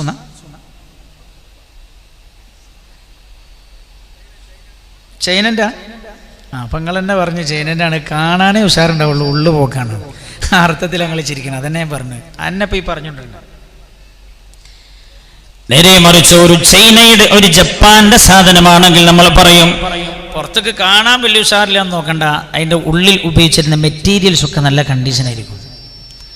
അഹ്സന കുല്ല ശൈഇൻ, എല്ലാ വസ്തുക്കളുടെയും സൃഷ്ടിപ്പ് അല്ലാഹു നല്ല രീതിയിലാണ് നിർവഹിച്ചത് എന്ന് പറഞ്ഞാൽ കാണാൻ മാത്രമല്ല, അതിലുപയോഗിച്ചിരിക്കുന്ന മെറ്റീരിയൽസും ഹൈ ക്വാളിറ്റി ഉള്ള മെറ്റീരിയൽസുകളാണ്. അങ്ങനെയാണ് ഖുർആൻ പറഞ്ഞു. ഇനി മനുഷ്യന്റെ സൃഷ്ടിപ്പിനെ കുറിച്ച് പറഞ്ഞതാ വത്തീനി, എല്ലാവരും നോദിയാണ് വത്തീനി വസ്സൈതൂനി വത്തൂരി സിനീന വഹാദൽ ബലദിൽ അമീൻ ലഖദ് ഖലഖനൽ ഇൻസാന ഫീ അഹ്സനി തഖ്വീം. ലഖദ് ഖലഖനൽ ഇൻസാന, നിശ്ചയമായും നമ്മൾ മനുഷ്യനെ സൃഷ്ടിച്ചിരിക്കുകയാണ്. ഫീ അഹ്സനി തഖ്വീം, ഏറ്റവും നല്ല ഘടനയിലാണ് മനുഷ്യനെ നമ്മൾ സൃഷ്ടിച്ചത്. നല്ല വർത്താനം. നമുക്ക് ചിന്തിക്കാൻ സമയമുണ്ടോ? ഇല്ല. നമുക്ക് ചിന്തിക്കാൻ സമയമുണ്ടോ? ഇല്ല. നിങ്ങൾ ആലോചിച്ചു നോക്കണേ, ഒരു 4000 ഉറുപ്പിക മാറിക്കിട്ടാൻ ഒരു പകൽ മുഴുവൻ ക്യൂ നിന്നില്ല നമ്മൾ. എന്നാൽ രാജാതിരാജനായ അല്ലാഹുവിന്റെ മുമ്പിൽ ആയിരക്കണക്കായ കൊല്ലം വിചാരണക്കായി ക്യൂ നിൽക്കേണ്ട ഒരു രംഗമുണ്ടെന്ന് ഖുർആൻ പറഞ്ഞപ്പോൾ വിശ്വസിക്കാൻ നമുക്ക് കഴിഞ്ഞോ? ചിന്തിക്കേണ്ടതാണ്. ഈ ആയത്താണ് അധിക വെള്ളിയാഴ്ചയും കേട്ടിട്ട് നമ്മൾ പള്ളിയിൽ നിന്നിറങ്ങി പോരാറുള്ളത്. ഇന്ന ഇലൈനാ ഇയാബഹും സുമ്മ ഇന്ന അലൈനാ ഹിസാബഹും. എന്നിലേക്കാണ് നിങ്ങളുടെ മടക്കം, ഞാൻ നിങ്ങളെ വിചാരണ ചെയ്യുമെന്ന് പരിശുദ്ധ ഖുർആനിന്റെ വചനം കേട്ട പള്ളിയിൽ നിന്ന് നമ്മൾ ഇറങ്ങിപ്പോരാറുള്ളത് അല്ലേ? എന്തൊരു ചില അനുഭവങ്ങളാണ്. ഏറ്റവും കുടുങ്ങിയനാരാ ഈ കാലത്ത്? ഏറ്റവും പൈസ ഉള്ളവന് ഭയങ്കര കൊടുക്കാൻ. എന്താ കാരണം? ഓന്റെ സോഴ്സ് തെളിയിക്കണം. പൈസ കൊടുത്താലും പോരാ. ഇപ്പൊ പുതിയത് എന്താ പറഞ്ഞ്, ആരൊക്കെയാണോ ഓവർ പൈസ ഇട്ടത് സോഴ്സ് തെളിയിക്കാതിരുന്നാൽ അവനെതിരെ കേസെടുക്കും. എന്നിട്ടോ ഈ പൈസ മുഴുവൻ പാവങ്ങൾ കൊടുക്കും ചെയ്യും. ഇതാണ് ഭൂമിയിലെ വിചാരണയെങ്കിൽ അള്ളാന്റെ മുമ്പിലുള്ള വിചാരണയുടെ കാഠിന്യം എത്രയായിരിക്കും? അല്ലാഹുവിന്റെ ഹബീബ് അതല്ലേ പറഞ്ഞത്? അല്ലാഹുവിന്റെ ഹബീബ് അതല്ലേ പറഞ്ഞത് സല്ലല്ലാഹു അലൈഹി വസല്ലം, ഭൂമിയിൽ ധാരാളം സമ്പാദ്യമുള്ളവരാണ് പരാജിതർ. മഹ്ശറയെ കുറിച്ച് റസൂലുള്ളാഹി പറഞ്ഞ വർത്താനാണ്. അത് ഇപ്പൊ പറഞ്ഞാൽ മേൻ തിരിയും. എന്താ സ്വാനാജി? ഈ കാലഘട്ടത്തിൽ അത് പറഞ്ഞാൽ വേഗം മനസ്സിലാകും നിങ്ങൾക്ക്. ഭൂമിയിൽ ധാരാളം സമ്പാദ്യങ്ങൾ ഉണ്ടാക്കിയവനാരാണോ അവരാണ് പരലോകത്തെ ഏറ്റവും വലിയ പരാജിതർ എന്ന് മുഹമ്മദ് മുസ്തഫ സല്ലല്ലാഹു അലൈഹി വസല്ലം. അങ്ങനെയാണ്. ഭയങ്കര പണക്കാരനാണെങ്കിൽ ഓന് പാവങ്ങളൊക്കെ പോയിട്ട് 500 കൊല്ലം കഴിഞ്ഞിട്ടാ പിന്നെ സ്വർഗത്തിൽ കിടക്കാന്ന്. എങ്ങനെ? ഓൻ ശരിക്കും മുത്തഖിയായി തന്നെ ജീവിച്ച മനുഷ്യനാണെങ്കിൽ ഓനെ കുറിച്ചപ്പോ പറഞ്ഞു, ശരിക്കും മുത്തഖിയായി ജീവിച്ച പണക്കാരനാ. സാധുക്കളൊക്കെ പോയിട്ട് 500 കൊല്ലം കഴിഞ്ഞിട്ട് അവൻ സ്വർഗത്തിൽ കിടക്കുക. അല്ലാഹുവിന്റെ ഹബീബ് പറയാൻ, ഈ പണക്കാരൻ വിചാരിച്ചു പോകുമത്രേ, അല്ലാഹുവേ ഇതൊന്നും എനിക്ക് ഇല്ലായിരുന്നെങ്കിൽ എത്ര നന്നായിരുന്നുവെന്ന് വിചാരിച്ചു പോകുമെന്ന്. റഹമുർറാഹിമീനായ അല്ലാഹുവേ, നീ നൽകിയതൊക്കെ നിന്റെ വഴിയിൽ ചെലവ് ചെയ്യുന്നവരിൽ ഞങ്ങളെ നീ ഉൾപ്പെടുത്തി തരണമേ അല്ലാഹ്. ഞാൻ പറഞ്ഞത് ലഖദ് ഖലഖനൽ ഇൻസാന ഫീ അഹ്സനി തഖ്വീം, ഏറ്റവും നല്ല ഘടനയിലാണ് മനുഷ്യനെ നമ്മൾ സൃഷ്ടിച്ചത്. ഘടനയിലൊന്നും ഒരു തകരാറുമില്ല, ഒരു തകരാറുമില്ല. മനസ്സിലായില്ലേ? സൃഷ്ടിപ്പിൽ എല്ലാ ഘടകങ്ങളും കൃത്യമാണ്. പിന്നെ അതല്ല ഉസ്താദേ, എനിക്ക് കൊളസ്ട്രോൾ കൂടുതലാണ്. അല്ല, നിങ്ങളുടെ ശരീരത്തിൽ അല്ലാഹു ക്രമപ്പെടുത്തിയാണ് സൃഷ്ടിച്ചത്. ഉസ്താദേ എനിക്ക് യൂറിക് ആസിഡ് കൂടുതലാണ്. അല്ല, എനിക്ക് ESR കൂടുതലാണ്. അല്ല, അല്ലദീ അഹ്സന അല്ലാ ഖലഖ ലഖദ് ഖലഖനൽ ഇൻസാന ഫീ അഹ്സനി തഖ്വീം. എല്ലാ ഘടകങ്ങളും അല്ലാഹു കൃത്യമായി സമന്വയിപ്പിച്ചാണ് നിങ്ങളെ ഘടനയിൽ അല്ലാഹു നന്നാക്കിയാണ് സൃഷ്ടിച്ചിരിക്കുന്നത്. പിന്നെ ഈ ഘടനയിൽ താറുമാറു വരികയാണ്, അപ്പോഴാണ് നമ്മൾ രോഗികളാകുന്നത്. ഒരാൾ കിഡ്നി രോഗിയാകുന്നത് എപ്പോഴാ? അയാളുടെ കിഡ്നിയുടെ പ്രവർത്തനക്ഷമതക്ക് തകരാറ് വരുമ്പോഴാണ്. അപ്പൊ അതിന്റെ ഘടകങ്ങളിൽ മാറ്റം വരുമ്പോഴാണ്. ഒരാൾ ഹാർട്ട് രോഗിയാകുന്നത് എപ്പോഴാ? അയാളുടെ ഹാർട്ടിന്റെ മിടിപ്പ് കുറഞ്ഞുപോയി, അല്ലെങ്കിൽ അമിതമായി വർദ്ധിച്ചു. രണ്ടായാലും നമ്മൾ പറയും ഹാർട്ട് രോഗിയാണ്, അല്ലേ അല്ലേ? അന്നെ ക്രമഭംഗം സംഭവിക്കുക. എപ്പോഴാണ് ക്രമഭംഗം സംഭവിക്കുന്നത്? ഇന്ന് ഒരാൾ എന്നോട് വിളിച്ചിട്ട് പറഞ്ഞു, ഉസ്താദേ നിങ്ങൾ ദ്വാരക്കണം. അയാൾ അറിയുന്ന പോലുമില്ല. മട്ടന്നൂർക്കാരനാ, എന്റെ ചങ്ങായിയാ. അയാൾ അറിയില്ല. കാരണം എന്താ? ഞങ്ങളുടെ പേര് പറഞ്ഞിട്ടില്ല. സഹോദരനോട് പറഞ്ഞു, ഭാര്യയുടെ കൃഷ്ണമണി തള്ളി തള്ളി തള്ളി തള്ളി പുറത്തേക്ക് വരുന്നു. കണ്ണൂരിൽ കൊണ്ടുപോയി കാണിച്ചപ്പോഴാണ് ഡോക്ടർ പറഞ്ഞത്, ഇങ്ങനെ തുടർന്നുകൊണ്ടിരുന്നാൽ കണ്ണിന്റെ കാഴ്ചക്കും മങ്ങലേറ്റിട്ടുണ്ട്. ഇങ്ങനെ തുടർന്നുകൊണ്ടിരുന്നാൽ 2 മാസം കൊണ്ട് കണ്ണിന്റെ കാഴ്ച പൂർണ്ണമായി നശിച്ചു പോകുമെന്ന്. അപ്പൊ കണ്ണിന്റെ കൃഷ്ണമണി നിൽക്കേണ്ട സ്ഥലത്തുനിന്ന് തെറ്റ രോഗം. എപ്പോഴാണ് ഈ ക്രമഭംഗം സംഭവിക്കുന്നത്? പരിശുദ്ധ ഖുർആൻ ഓർമ്മപ്പെടുത്തുന്നുണ്ട്. ശ്രദ്ധിക്കണേ നിങ്ങൾ. അല്ലാഹുവിന്റെ ഹബീബ് നബിയുനാ മുഹമ്മദ് മുസ്തഫ സല്ലല്ലാഹു അലൈഹി വസല്ലം തങ്ങൾ ഓതി കേൾപ്പിക്കുകയാണ്. ഹൃദയം തുറന്ന് കേട്ടോളൂ. ഈ നമ്മുടെ ശരീരമാകുന്ന മെഷീൻ സൃഷ്ടിച്ചത് ഏത് റബ്ബാണോ, ആ റബ്ബാണ് എപ്പോഴാണ് ഈ മെഷീനിന് തകരാറ് സംഭവിക്കുക എന്ന് പറഞ്ഞു തരുന്നത്. വമാ അസ്വാബകും മിൻ മുസീബത്തിൻ ഫബിമാ കസബത് ഐദീകും. വമാ അസ്വാബകും മിൻ മുസീബത്തിൻ, നിങ്ങളെ ബാധിച്ചിരിക്കുന്ന ഏതു നാശവും, അത് ഭൂമിയിൽ നിങ്ങളെ പിടികൂടുന്ന പരീക്ഷണങ്ങളായാലും ശരീരത്തെ ബാധിക്കുന്ന രോഗങ്ങളായാലും ഏതിന്റെയും അടിസ്ഥാന കാരണം ഫബിമാ കസബത് ഐദീകും, നിങ്ങൾ ചെയ്തു കൂട്ടുന്ന ദോഷങ്ങളാണ്. നിങ്ങൾ ചെയ്തു കൂട്ടുന്ന ദോഷങ്ങളാണ് അതിന്റെ കാരണം എന്ന് ശഫീഉനാ റസൂലുള്ളാഹി സല്ലല്ലാഹു അലൈഹി വസല്ലം തങ്ങളോട് അല്ലാഹു പഠിപ്പിക്കുകയാണ്. നമ്മൾ ചെയ്യുന്ന ദോഷമാണ് അതിന്റെ കാരണം. ഹബീബായ നബിയുനാ മുഹമ്മദ് മുസ്തഫ സല്ലല്ലാഹു അലൈഹി വസല്ലം തങ്ങളുടെ സദസ്സിൽ സയ്യിദുനാ സിദ്ദീഖ് റളിയല്ലാഹു അൻഹു ഭക്ഷണം കഴിച്ചുകൊണ്ടിരിക്കുകയാണ്. പെട്ടെന്നാണ് ഈ ആയത്തിനെ കുറിച്ചുള്ള ചർച്ച നടന്നത്. ഏതാണ് ആയത്ത്? ഫമൻ യഅമൽ മിസ്ഖാല ദർറത്തിൻ ഖൈറൻ യറ വമൻ യഅമൽ മിസ്ഖാല ദർറത്തിൻ ശർറൻ യറ. ഏതൊരാളും എത്ര ചെറിയ നന്മ ചെയ്താലും ആ നന്മയുടെ ഗുണം അയാൾ അനുഭവിക്കുക തന്നെ ചെയ്യും. ഏതൊരാളും അയാൾ എത്ര ചെറിയ തിന്മ ചെയ്താലും അതിന്റെ ദൂഷ്യഫലം അയാൾ അനുഭവിക്കുക തന്നെ ചെയ്യും. ഈ ആയത്ത് ഓതിയപ്പോ സയ്യിദുനാ സിദ്ദീഖ് റളിയല്ലാഹു അൻഹു ഭക്ഷണം കഴിച്ചുകൊണ്ടിരിക്കവേ ഭക്ഷണം കഴിക്കുന്നത് നിർത്തി. ഫഅംസക യദഹ, കൈ താഴെ തന്നെ വെച്ചു, ഭക്ഷണത്തിൽ തന്നെ വെച്ചുകൊണ്ട് പുണ്യ നബിയുടെ മുഖത്തേക്ക് ഇങ്ങനെ നോക്കിയിട്ട് ചോദിച്ചു, യാ റസൂലല്ലാഹ്, അല്ലാഹുവിന്റെ ഹബീബേ, ഹൽ നറാമാ നഫഅൽ, നാം ചെയ്യുന്നതിന്റെ ഫലം നമ്മൾ അനുഭവിക്കുമോ നബിയേ?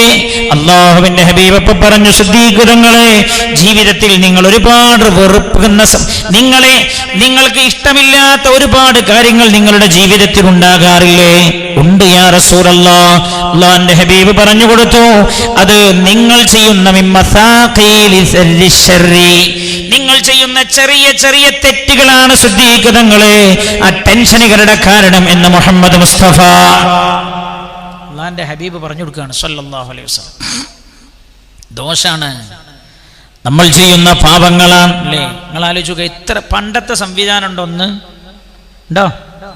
പഴയ കാലത്തെ സംവിധാനം ഉണ്ടോ? അല്ല, ഇന്നുള്ള സംവിധാനം പഴയ കാലത്തുണ്ടോ? ഇല്ല. എന്നിട്ട് നിങ്ങൾ ആലോചിച്ച് നോക്ക്, അന്നില്ലാത്ത രോഗങ്ങളായിന്ന്, അന്നില്ലാത്ത മാറാ രോഗങ്ങളാണ് ഇന്ന് മനുഷ്യനെ പിടികൂടിക്കൊണ്ടിരിക്കുന്നത്. എന്തൊക്കെ സംവിധാനം മനുഷ്യന്റെ കയ്യിലുണ്ട്, പക്ഷേ മനുഷ്യാരോഗ്യത്തെ സംരക്ഷിക്കാൻ ലോകത്തിന് കഴിഞ്ഞിട്ടില്ല. എന്താ കാരണം? ശാരീരികമായ ശുദ്ധി ഉണ്ടാകുമ്പോഴേ അള്ളാഹു രോഗത്തിൽ നിന്ന് ശരീരത്തെ രക്ഷപ്പെടുത്താൻ കഴിയുമെന്നാണ് അള്ളാഹു പറഞ്ഞത്. എന്താ ഈ ശാരീരിക ശുദ്ധി? എന്നാ സോപ്പ് വെച്ച് കുളിക്കാന്നല്ലേ? അത് ഭൗതികമായ ശുദ്ധിയാണ്. ശാരീരികമായ ശുദ്ധി എന്ന് പറഞ്ഞാൽ സർവദോഷങ്ങളിൽ നിന്നും മനുഷ്യൻ രക്ഷപ്പെടുമ്പോഴാണ് മനുഷ്യ ശരീരത്തിൽ രോഗങ്ങൾ വരാതിരിക്കുക എന്നാണ് ഖുർആൻ പറഞ്ഞതിന്റെ ഏറ്റവും പരമപ്രധാനമായ താല്പര്യം. ഇനി ശ്രദ്ധിക്കണേ, ഹബീബായി നബിയുനാ റസൂലുള്ളാഹി സല്ലല്ലാഹു അലൈഹി വസല്ലം തങ്ങൾ പറഞ്ഞു, ശ്രദ്ധിക്കണേ, ശരിക്ക് കേൾക്കണേ നിങ്ങൾ ചെറുപ്പക്കാരെ, നമ്മൾ ഈ ആശയം നമ്മൾ പ്രചരിപ്പിക്കണം. ഞാൻ പറയണെന്താ, നിങ്ങള് ലോകം തിരിച്ചു വരി. നിങ്ങൾ കുറെ കാരണങ്ങൾ പറഞ്ഞില്ലേ രോഗത്തിന്, ആ കാരണങ്ങളൊക്കെ ഒഴിവാക്കിയ ആളുകൾക്ക് രോഗം വന്നിട്ടുണ്ട്. ജീവിതത്തിൽ ഇറച്ചി കഴിക്കാത്ത ആളുണ്ട്. മാത്രല്ല ജീവിതത്തിൽ അയാളെ തോട്ടത്തിൽ ഉണ്ടാക്കിയ പച്ചക്കറി അല്ലാതെ കഴിച്ചിട്ടില്ല, അയാൾക്ക് വന്നിട്ടുണ്ട് ക്യാൻസർ. അങ്ങനത്തെ ആൾക്ക് വന്നിട്ടുണ്ട് കിഡ്നി ഫെയിൽ, അല്ല കിഡ്നി താറുമാറായി പോയിട്ടുണ്ട്. ഞാൻ പറയുന്നത് ലോകത്തോട്, നിങ്ങൾ കുറെ പരീക്ഷണങ്ങൾ നടത്തിയില്ലേ, നിങ്ങൾ കുറെ കാര്യങ്ങൾ ലോകത്തോട് വിളിച്ചു പറഞ്ഞില്ലേ, ഇനി വരൂ നിങ്ങൾ പരാജയപ്പെടുത്തിടത്തെ മുത്തുനബിയുടെ വചനങ്ങളിലേക്ക് വരൂ. നിങ്ങൾ ഈ ഹബീബ് പറഞ്ഞ പോലെ ലോകത്ത് നിന്ന് എല്ലാ നാശങ്ങളും എല്ലാ തിന്മകളും തുടച്ചു നീക്കാൻ ലോകം തയ്യാറാവുക. പുണ്യനബി സല്ലല്ലാഹു അലൈഹി വസല്ലം തങ്ങൾ പറഞ്ഞു, സല്ലല്ലാഹു അലൈഹി വസല്ലം, ഇദാ ലഹറസ്സിനാ വർരിബാ ഫീ ഖറിയ അദിനല്ലാഹു ബിഹലാകിഹാ. ഒരു ഗ്രാമത്തിൽ ഇദാ ലഹറസ്സിനാ വർരിബാ ഫീ ഖറിയ, ഒരു ഗ്രാമത്തിൽ വ്യഭിചാരവും പലിശയും പ്രത്യക്ഷമായാൽ അദിനല്ലാഹു ബിഹലാകിഹാ, ആ ഗ്രാമങ്ങളിൽ നാശം വരും എന്ന് മുഹമ്മദ് മുസ്തഫ. ആ ഗ്രാമവാസികളെ തന്നെ നശിപ്പിക്കാൻ അല്ലാഹു, ആ ഗ്രാമത്തെ തന്നെ നശിപ്പിക്കാൻ അല്ലാഹു സമ്മതം കൊടുക്കുമെന്ന് മുഹമ്മദുർ റസൂലുള്ളാഹി എന്ന് പറഞ്ഞതിന്റെ അർത്ഥം എന്താ വെച്ചാൽ, അള്ളാന്റെ സംരക്ഷണം അള്ളാഹോട് വലിച്ചു കളയുന്നു. പടച്ചോന്റെ സംരക്ഷണം അള്ളാഹു വലിച്ചു കളഞ്ഞാൽ പിന്നെ രോഗം തന്നെ. അതിനല്ലേ നിങ്ങൾ ആലോചിക്കുകയാണ്, ഡയാലിസ് ചെയ്യുക. അല്ലാഹു റബ്ബുൽ ഇസ്സത്ത് അത്തരം രോഗത്തിൽ നിന്ന് രക്ഷപ്പെടുത്തട്ടെ. ഒരു ചെറിയ കിഡ്നി വൃക്ക ചെയ്യുന്ന പണി ചെയ്യുന്നത് എന്താ പറയുക, ഞാൻ എന്നെ തളിപ്പറമ്പിലെ CH സെന്റർ, അവിടെയുണ്ട് ഈ ഡയാലിസിസ് സെന്റർ. ഓരോ കൊല്ലവും അതിന് വേണ്ടി വയലു നടക്കാറുണ്ട് അതിന് വേണ്ടി. ആ സമയത്ത് അതിന്റെ ഉദ്ഘാടന സമയത്ത് എന്നെ കൊണ്ടുപോയി കാണിച്ചു തന്നു. ഞാൻ റൂമിലേക്ക് കയറി നോക്കി.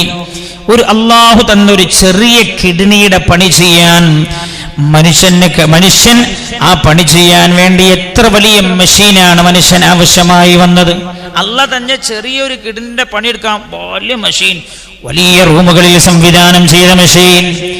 എന്നോട് പറഞ്ഞു, ഇതിന് ഏറ്റവും കൂടുതൽ ആവശ്യം ജലമാണ്, വെള്ളമാണ്. നിങ്ങൾ ആലോചിക്കണം, നമ്മൾ ഒരു ദിവസം കുടിക്കുന്ന 5-10 വെള്ളമുണ്ടല്ലോ, ആ വെള്ളം കൊണ്ട് അല്ലാഹു കിഡ്നി ഉപയോഗിച്ച് ചെയ്യുന്ന ഈ പണി ചെയ്യാൻ എത്ര ലിറ്റർ വെള്ളമാണ് ഒരു മനുഷ്യന് ആവശ്യമെന്നറിയുമോ നിങ്ങൾക്ക്? എന്തേ? അല്ലാഹു തന്നതിന് പകരം സൃഷ്ടിക്കാൻ മനുഷ്യന് കഴിയില്ല. ആ റബ്ബാ രോഗമാണ് ഇതിന്റെ കാരണം. അതുകൊണ്ട് വ്യഭിചാരം വലിയ നാശമാണ്. വ്യഭിചാരം നിങ്ങൾ ശ്രദ്ധിക്കണേ, വലിയ നാശമാണ്.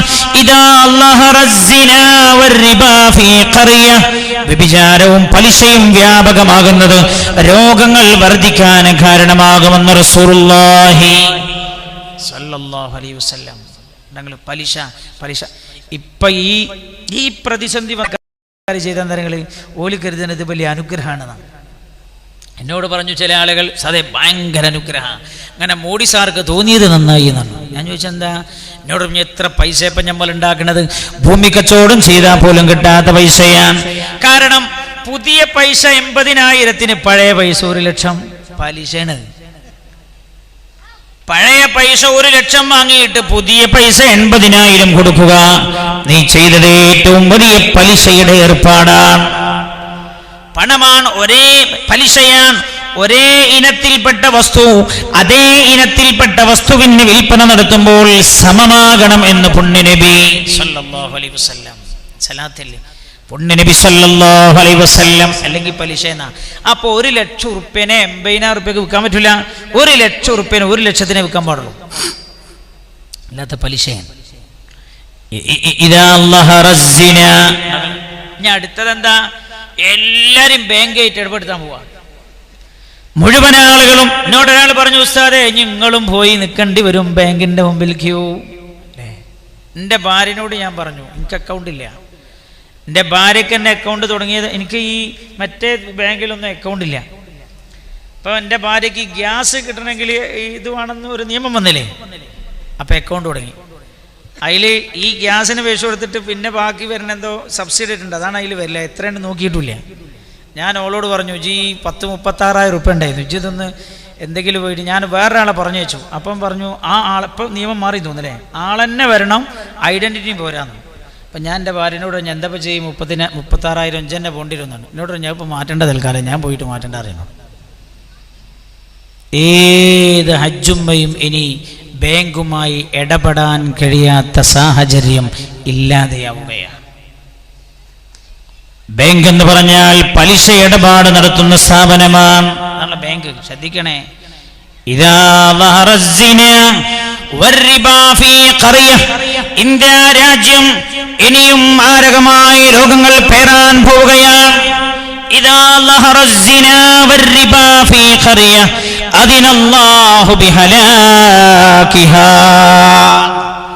ആ രാജ്യത്തെ അല്ലാഹു, ആ നാടിനെ, ആ ഗ്രാമത്തെ അല്ലാഹു നശിപ്പിച്ചു കളയുമെന്ന് നബിയുനാ റസൂലുള്ളാഹി. അല്ലേ, കുറേ ഇതിൽ ഏറ്റവും വലിയ പ്രയാസം അനുഭവിച്ചതാരാ? മുഅ്മിനീങ്ങളാ. എന്താ, സാധുക്കൾ എഴുന്നൊക്കെ കിട്ടുന്ന പൈസ ഒരിക്കലും ബാങ്കുമായിട്ട് ഇടപെടാതെ ഓല് കിട്ടുന്ന 10,000-25,000 ഒക്കെ വീട്ടിലെടുത്ത് വെച്ചിരുന്നൊരു സമയം ഉണ്ടായിരുന്നു. ഇനിയിപ്പോൾ എല്ലാവർക്കും വരാൻ പോകുന്ന സ്മാർട്ട് കാർഡുകളാണ്.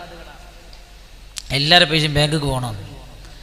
ബാങ്കിലേക്ക് പോകണമെന്ന് പറഞ്ഞാൽ ഞാൻ 1,00,000 ഉറുപ്പിക ബാങ്കിൽ കൊണ്ടുപോയി നിക്ഷേപിച്ചാൽ എന്താ ബാങ്ക് ചെയ്യുക?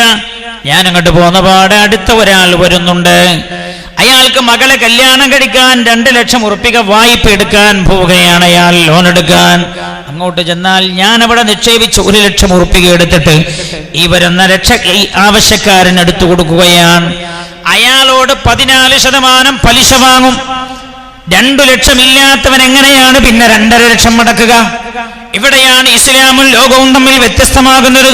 ഇസ്ലാം പറഞ്ഞത് ആ 2,00,000 ഇല്ലാത്തവനെ നിങ്ങളൊക്കെ സകാത്തും സദഖയും കൊടുത്തിട്ട് അയാളെ സഹായിക്കുക. ഇവർ പറയുന്നത്, ലോകം പറയുന്നത് 2,00,000 ഇല്ലാത്തവന് 2,00,000 വായ്പ കൊടുത്തിട്ട് അവനോട് 3,00,000 വേണമെന്ന്. ആരാ നീതിയുടെ പക്ഷത്ത് നിൽക്കുന്നത്? നിഷ്പക്ഷമായി ചിന്തിക്കുന്നവരെ പറയൂ, നിങ്ങൾ ഈ ഇസ്ലാമിന്റെ നേരെയാണോ നിങ്ങൾ ചാടിക്കേറിയത്? ഈ അല്ലാഹുവിന്റെ ദീനിനെയാണോ നിങ്ങൾ നിഷ്പ്രഭമാക്കാൻ ശ്രമിച്ചുകൊണ്ടിരിക്കുന്നത്? 2,00,000 ഇല്ലാത്തോ നിങ്ങളെല്ലാവരും കൂടി സക്കാത്തും സദഖയും കൊടുത്തിട്ട് അയാളോട് രക്ഷപ്പെടുത്തി ഇസ്ലാം. മറ്റതുള്ള ചെറിയ കുടിൽ പോലും പണയപ്പെടുത്തി അവസാനം വീട്ടിൽ നിന്ന് ഇറങ്ങിപ്പോകേണ്ട ഗതികേടിലേക്ക് എത്തുന്ന അവസ്ഥ അല്ലാഹു കാത്തുരക്ഷിക്കട്ടെ. അപ്പൊ ഞാൻ 1,00,000 ഉറുപ്പിക നിക്ഷേപിച്ചാൽ ഉസ്മാനാജി 2,00,000 വന്ന എൻ്റെ 1,00,000 കൂടി ഉസ്മാനാജിക്ക് എടുത്തു കൊടുക്കും. എന്നിട്ട് 14% ഉസ്മാനാജിയോട് പലിശ വാങ്ങും. എന്നിട്ടോ ഞാൻ പലിശ വാങ്ങുന്ന ആളാണെങ്കിൽ എനിക്ക് 7% തരും. 7% അവിടെ എടുത്തു വെക്കും ബാങ്ക് തന്നെ. ബാങ്കിന്റെ 20 കൊടുത്താലും 30 കൊടുത്താലും 100 കൊടുത്താലും ഇനി 2,000 കൊടുത്താലും ഇനി ഒരാൾ ഒരു കലണ്ടറിന് 1 കോടി ഉറുപ്പിക കൊടുത്തു നിൽക്കാം. അൽഹംദുലില്ലാഹ്, ചെറിയൊരു ആശ്വാസവും എനിക്ക്. എന്നാലും സ്വീകരിക്കും. ഇത്ര നിങ്ങളെ സംഭാവന എടുത്താലും അതിനാണ് അവിടെയൊക്കെ അങ്ങ് കൊണ്ടുവന്ന് തരും. നിങ്ങളുടെ കയ്യിലുള്ള ഒരു നല്ല സംഖ്യ നിങ്ങൾ സംഭാവനയായി കൊടുത്ത് ഏറ്റെടുക്കണം എന്ന് ഓർമ്മപ്പെടുത്തും. എല്ലാവരും 3 സ്വലാത്തിലാണ് സ്വല്ലല്ലാഹു അലാ മുഹമ്മദ്